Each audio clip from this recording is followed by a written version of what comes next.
to the Washington National Cathedral, a sense of time slips away.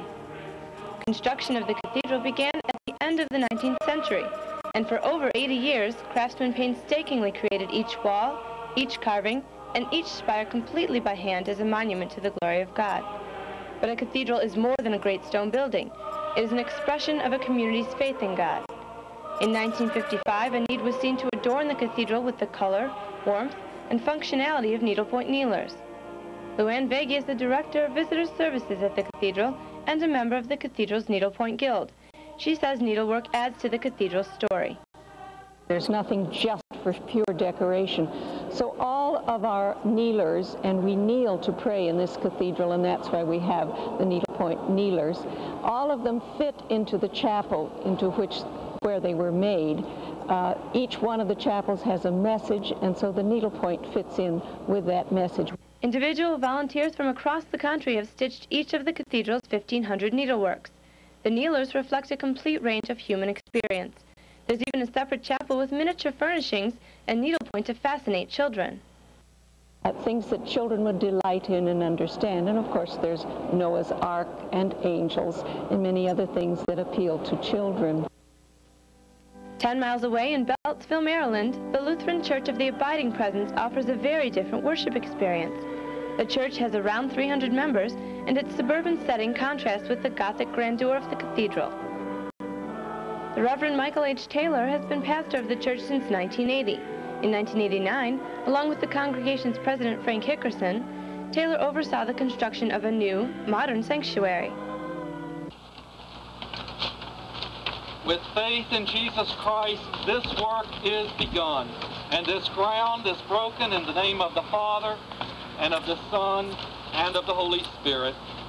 We had built this new church, the nave and narthex and all of that, but we really couldn't afford to decorate it very properly, and it's a very plain building.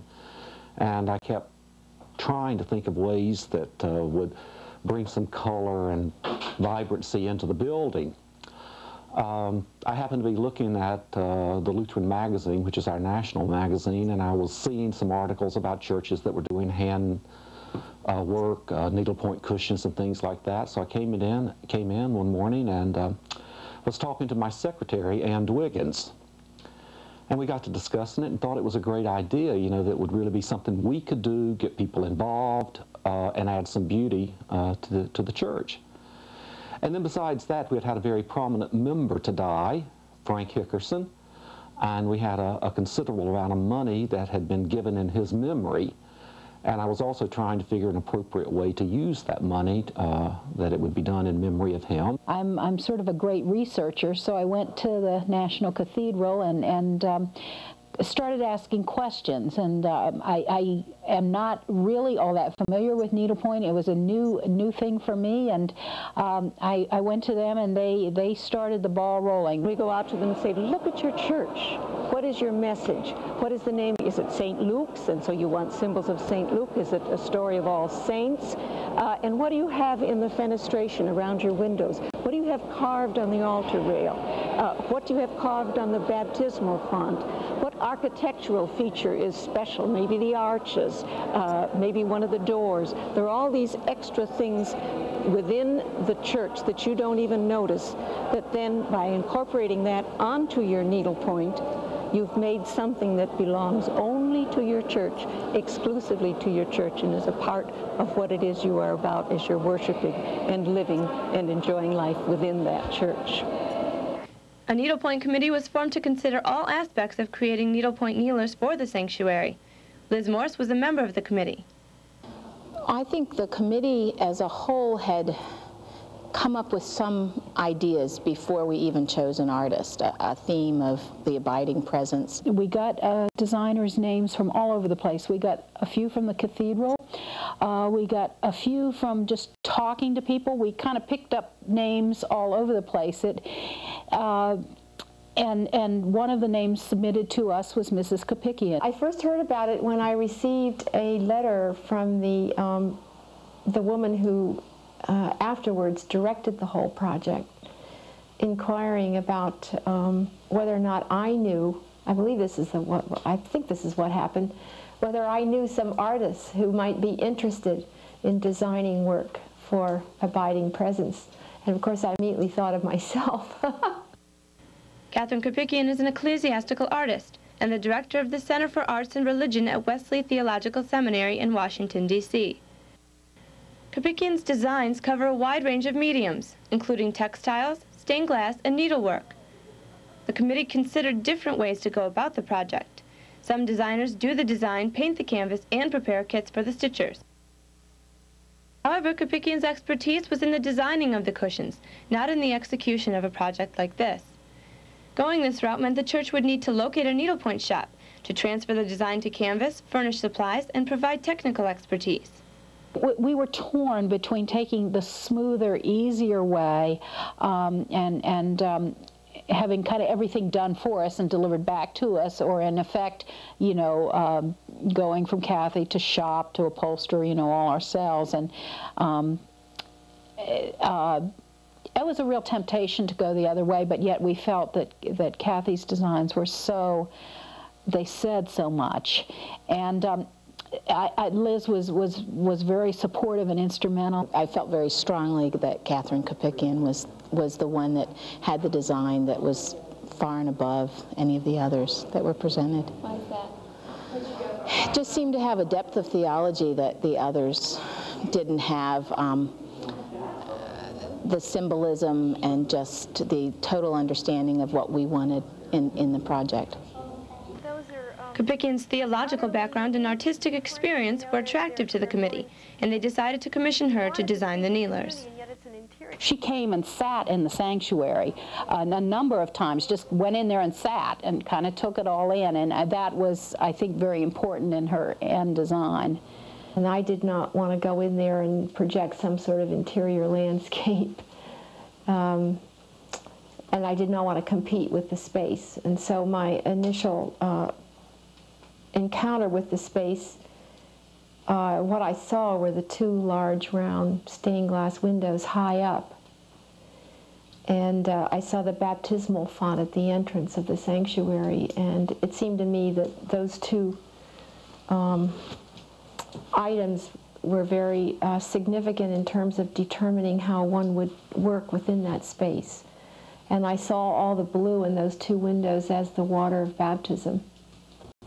Because the Lutheran Church is pretty much grounded on word and sacrament, we decided to take the biblical theme and sort of the story of salvation history as in the Bible. We're also a liturgical church, which means we observe various seasons throughout the year. And so that also is portrayed in the cushions as well, as you go not only through the story of salvation as presented in the Bible, but today as we go through each season of the year remembering these stories. They knew shortly after I made my initial visit that I wanted to create a kind of painting, not individual cushions with single discrete symbols, but the whole salvation story there to behold. And so once they understood conceptually that that was my challenge and my desire for the space, then they gave me a lot of time. After familiarizing herself with the space and the committee's expectations, Kapickian retreated to her secluded Chesapeake-based studio to begin the design process. It took a year and a half for her to do the design. We got it in kind of stages. We saw small drawings, and that took a whole year and a half until we saw the actual large drawings and the color-coded drawings. After the church heard my initial ideas, I then went into my studio and developed a concept of drawings and how the piece would work. And so I presented this to them with one done in color at the bottom with colored paper. And on the basis of this, then I moved to the next step, which was to translate all the drawings into color with the yarn. Kapickian used the same Persian wool yarn that would be used in the cushions to conceptualize the colors in her mind. And I do tend to think in color. Of course, I love color. I mean, we're talking about a salvation story, so I can't imagine telling God's story without using a symbolic representation of every single color that ever was. So it's all in a very natural way, but as far as how I arrived at it, I went to the hardware store and I bought several, I think it was 4x8 pieces of plywood, and then sawed them up into sizes like this and hammered nails in and put the numbers of this Patronean yarn, which is what this was constructed out of, and I hung all the 410 colors on the boards. And I wrapped, I think I had 8 of these, and I ran them in a line around my studio. It was a challenge for Kapickian to keep track of the hundreds of colors. The funny thing is that after a while I had all the colors memorized in my head. So you could, I can't do it now, but if you handed me this color, I'd be able to tell you what number it was. Once she had refined sketches of all 15 cushions, Kapickian glued scraps of yarn onto them to help visualize the interaction of the colors in the overall design. From these yarn mock-ups, Kapickian created small, then full-sized color-coded drawings on the templates provided by the upholsterer, indicating exactly which colors should be used in the process. Kapickian knew precisely what she wanted, but in order for the stitchers to execute the needlepoint, it was necessary to have the designs transferred onto needlepoint canvas. Ann Dwiggins came to me. I think she called or visited a fair number of needle workshops, talked to me about the project, and she was interviewing different designers or different people who could put this project on canvas, because she had a designer already, but not someone who was capable of putting it on needlepoint canvas. That wasn't her area. And we talked for a long time, and she interviewed other shops and decided that she liked my style, I guess, you know, the way I would deal with it. And that's how it came to be. Meta Whitcomb is the owner of Stitchworks, a needlepoint shop in Washington, D.C.'s DuPont Circle neighborhood. Whitcomb worked hard to transfer the nuances of Kapickian's flowing designs onto the square grid of the needlepoint canvas. Anytime you're working with an angle on a square grid pattern, what you're working with is giving the appearance of something, but you can't make that same little point that you can with a real fine drawing pencil, like she could. So there was a challenge. How to keep her shapes and curves and fine points and all of those things, giving the illusion, because that's what you're working with, is the illusion, and having it come out as close to her fine line drawing as we could. So it was a challenge. Whitcomb first used a special pen to transfer the drawings, then painted over those lines with colors corresponding to the yarns being used. I spent a whole summer doing it. It's slow, and I worked on it. I took the summer off from the shop and worked on it most of that time. It's tedious, and they're very large. While Whitcomb was finishing up the 15 canvases, the Needlepoint Committee at Abiding Presence was busy recruiting volunteer stitchers from the congregation.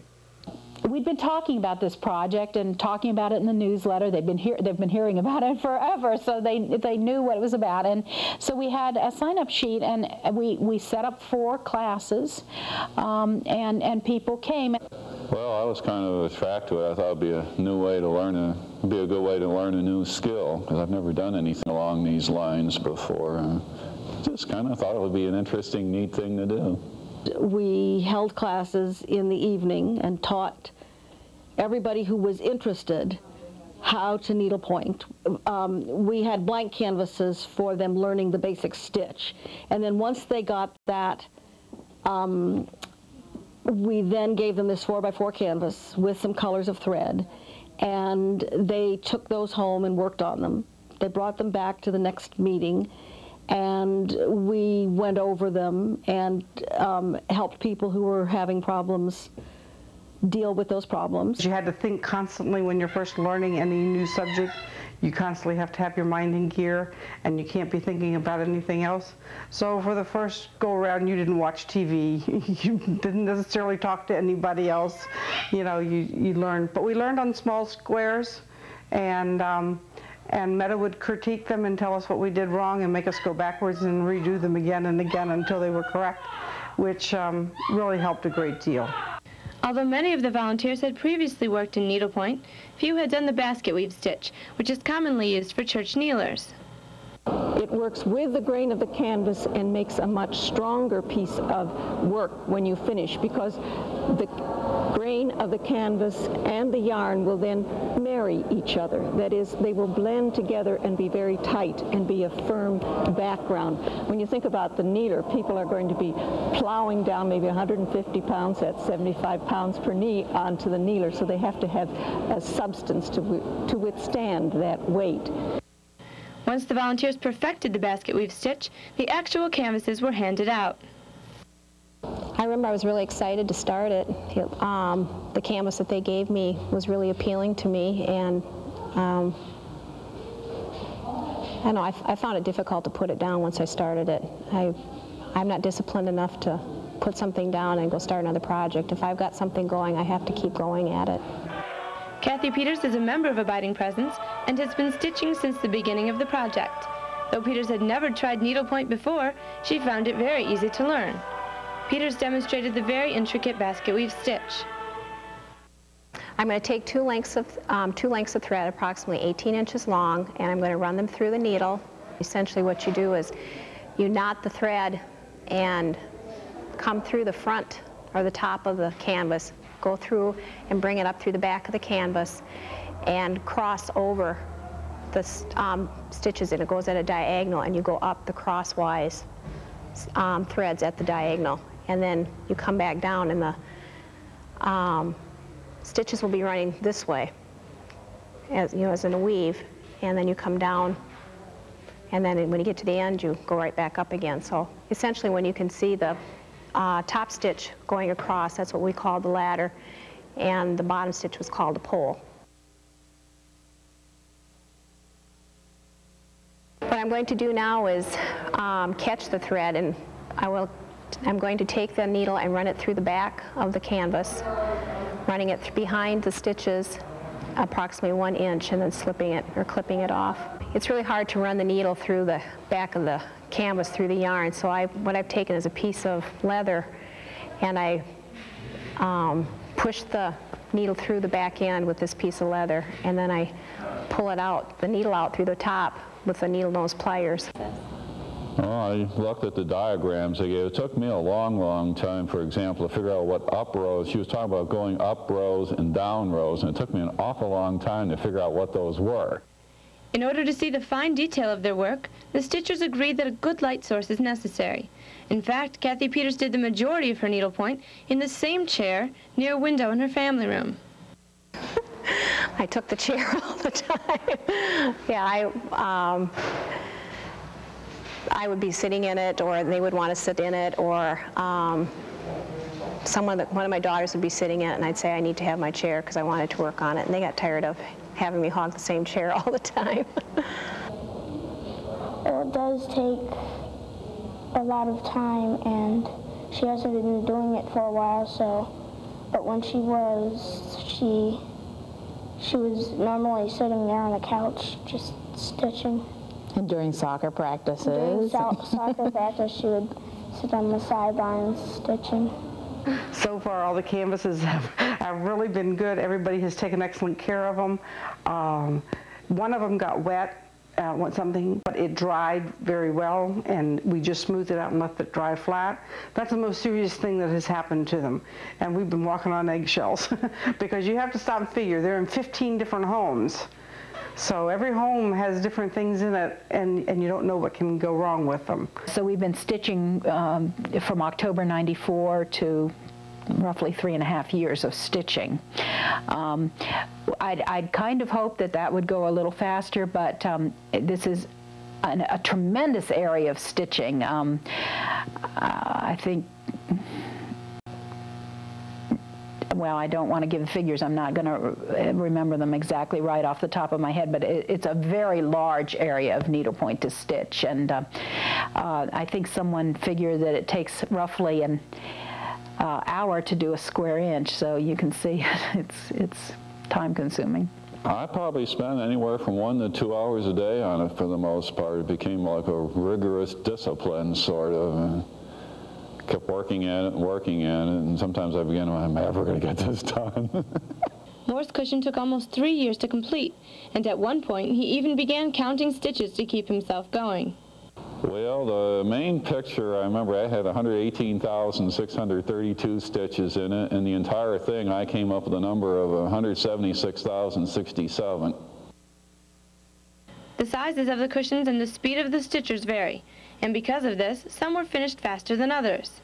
The first one I did approximately 6 months, and then I finished up some others for other people that couldn't finish.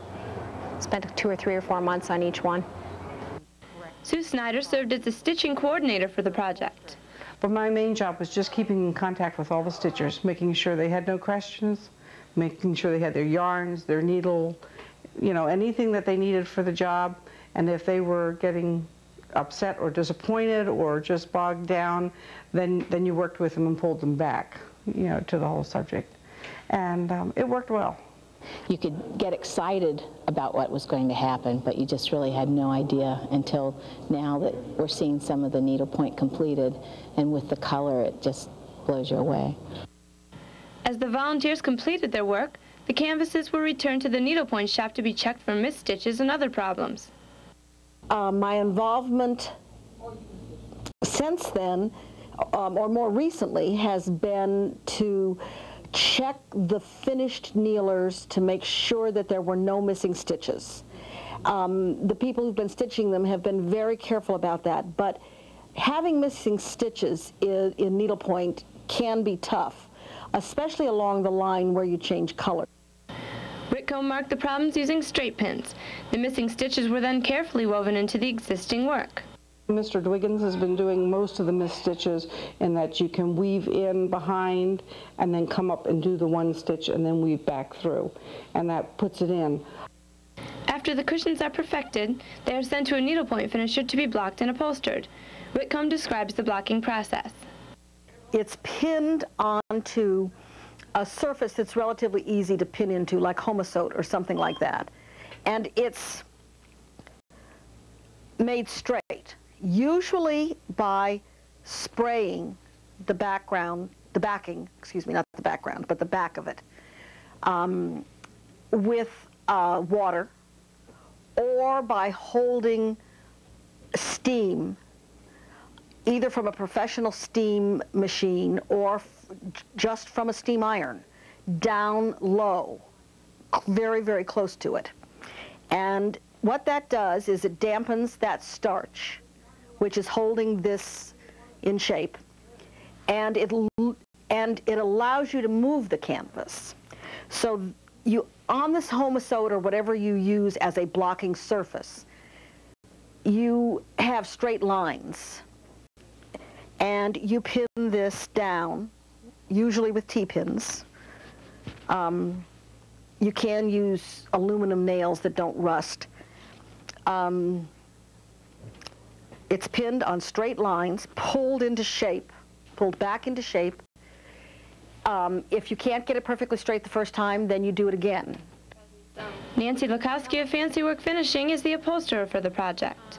With their project, I went in and measured, and I block out each piece. And then you have to sew your corners together, and you cut out fabric for the bottom, which is hand sewn on. Then there's the filling. It's cutting that to size and inserting that.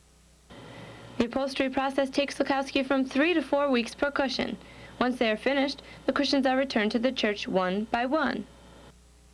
And I'm excited about the prospect of seeing them in the church when they're all done, because I think they're just going to be stunning.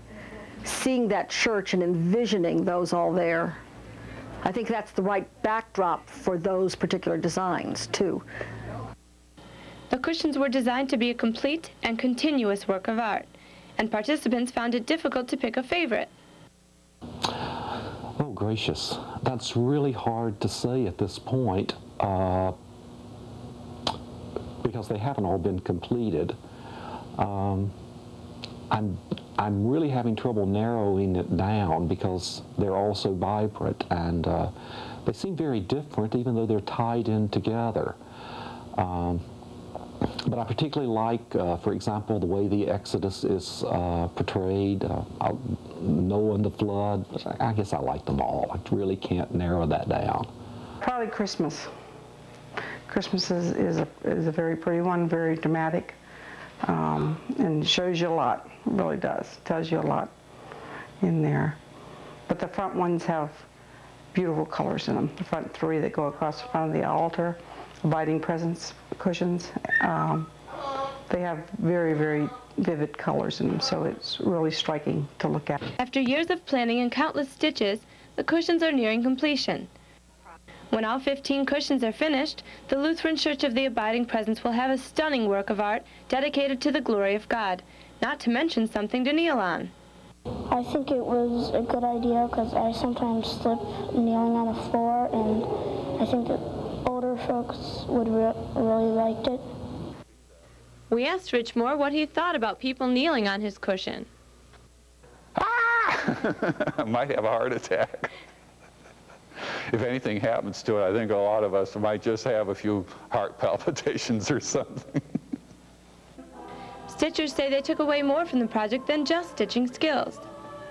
I think the most impressionable thing with the cushions was not probably what came out of the cushions. It had nothing to do with stitching, but the comradeship that was built between the stitchers in meeting as often as they did and getting to know them and know about their families and stuff, because you would talk as you're working. And that has nothing to do with the stitching, but it really brought a togetherness, you know, within the church itself, which is an offshoot of it, but very, very important, and made a lot of depth to the whole project.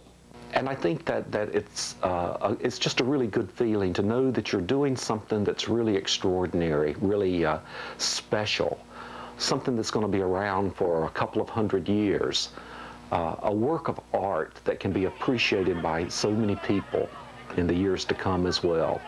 That we're leaving sort of a legacy behind of our commitment and our love of God and wanting to make our place of worship as beautiful as possible. And I think that's an important thing to give. One of the neat things about this is that it is done by the community. It's been supported by the community, and it has been stitched by the community. If you look at the cushions, the stitching is different on each. People stitch differently. Some stitch real tight, some stitch looser. And so it's really a story of a people. You know, it's Mrs. Kopickian's story, and then Metta's work, and then Nancy Lukowski. It's all of the stitchers. It's the people who have contributed their dollars so that this might come. And one thing I think I've got to say is that when we started this, we really had the vision of doing something to the glory of God that would say, kind of like the medieval cathedrals, these stone cutters would work, and their work attests to us now how they felt about God. And hopefully in some way this will say to people, this is how these people felt about God, and gave the best they could to show their love of God. And so I'm hoping to future generations this will say a little bit about us and how we felt about God.